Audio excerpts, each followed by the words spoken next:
Hey guys, welcome to What's in the Box with Jen. Today we're going to be going through an unboxing of an SSD card and installation into the PS5. So before we begin, the brand that we've gone with for our SSD card is a Samsung 980 Pro. So I'll just give you a quick look at that. When looking for your SSD cards, it's important to do your research, look around. At the moment, there's a lot of high demand for them. I'm sure if you've got a PS5, you'll understand and know that the PS5 itself doesn't have a very large memory capacity. You chuck a couple of games on there and 1 or 2 games and your memory is full. So it's getting a little bit annoying to have to chop and change my games from my external hard drive. So the reason why we've gone with an SSD card is just to expand that memory a little bit. So we've purchased a 2 terabyte. And price range for a 2 terabyte, you don't really want to be paying more than $450 to $500, and that's Australian dollars. There are a couple online that are looking at about $800. If that's the case, you're paying a little bit too much. So I definitely try and wait until you find a really good sale. For a 1 terabyte, you don't really want to be paying more than around the 200 to 250 Australian dollar price range, and for the 500 gigabytes, you don't really want to be paying more than 100 to 150 Australian dollars. Okay, when looking for an SSD card as well, it's really important that you're looking for the PCIe 4.0 NVMe M.2 chip. Okay, so again, if you missed that before, you're just looking for that. That's the chip that you want to be installing into your PS5. All right, cool. So another thing we're going to be doing is we're going to be attaching a heatsink to our SSD drive. So this SSD has a read speed of 7,000 megabytes per second. However, SSD drives tend to overheat a little bit, and that's really going to affect the performance. So you want to be attaching a heatsink just to cool it down, and so that you'll get the best performance out of your SSD drive. The one we've gone with is just a generic copper plated heatsink, and we're going to be installing that today. All right, so we'll start by opening up this box. Let's have a look here.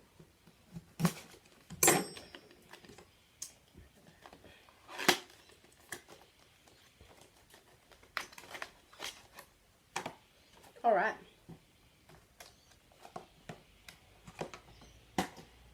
So this is what you're going to be looking at inside the box.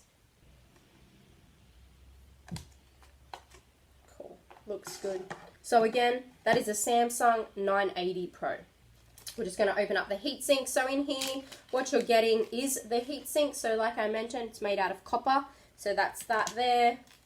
You're going to get this thermal pad, and I've got a couple of bands in there as well, which will secure everything together at the end once we've attached them.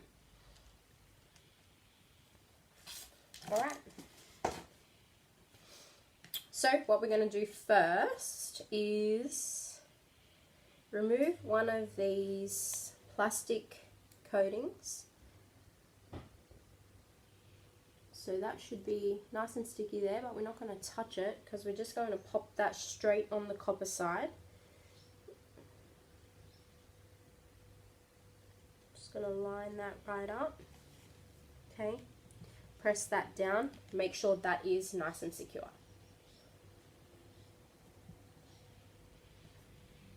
All right. Okay guys, so with the SSD card, you'll notice that the chips are on one side and the back side is flat. So the heatsink we're actually going to be installing will go on the chip side, but you really want to make sure that you're leaving the screw space bare, okay? Chip side. All right, so I'm going to go ahead and do that. So what we're going to do again on this side, there's just some plastic, so we want to peel that off without touching it, because again, that's just your sticky side. And then we're going to make sure it's on the chip side, and we're going to pop this down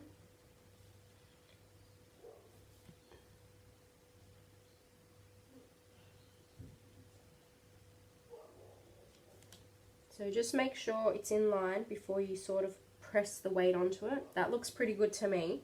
So I'm just going to press that down, make sure that's nice and secure.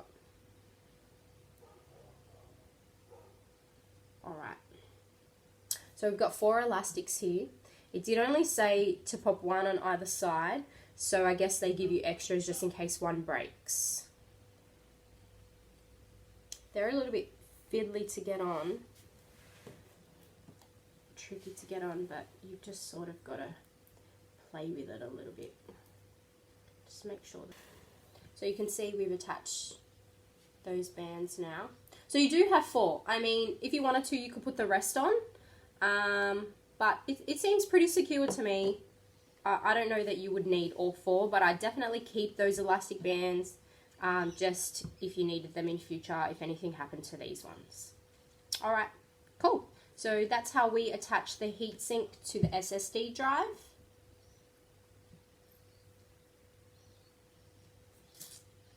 Okay guys, so what we're going to do now that the heatsink has been installed onto our SSD, we're going to actually install it into the PS5. Alright, so we're going to go ahead and do that now. So it's actually going to go into the back of the PS5. So we're looking for the P on the front, and same side, we're going to lift and pull down to remove that back plate. Okay, we're just going to pop that to the side. So what you're looking for is this section here, and we're going to need a screwdriver just to unscrew that slot there. So we're just going to loosen that up now. Take your time with this, don't rush, it can be a little bit fiddly. I'm just going to pop that to the side, don't lose that screw, super important.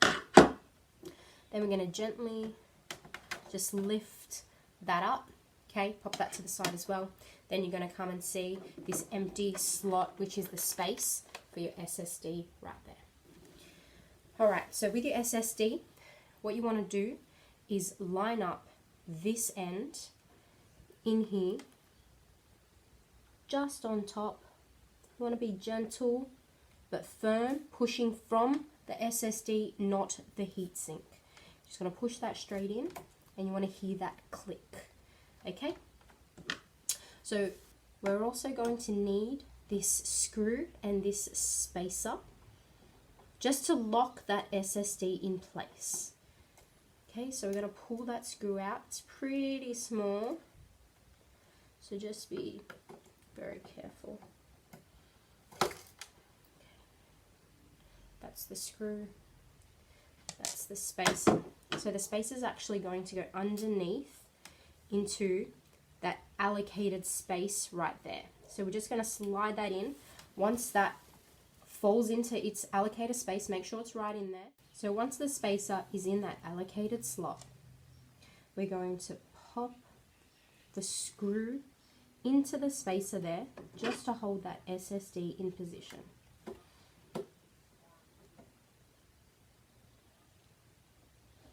So again, just take your time. Just do that up nice and tightly. Okay. I think that's good there. We'll just do a couple more turns.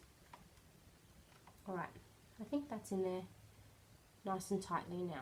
Alright, so now that that's installed, nice and easy, we're just going to pop this plate back in there. And we're just going to pop that screw back in there to tighten that up also.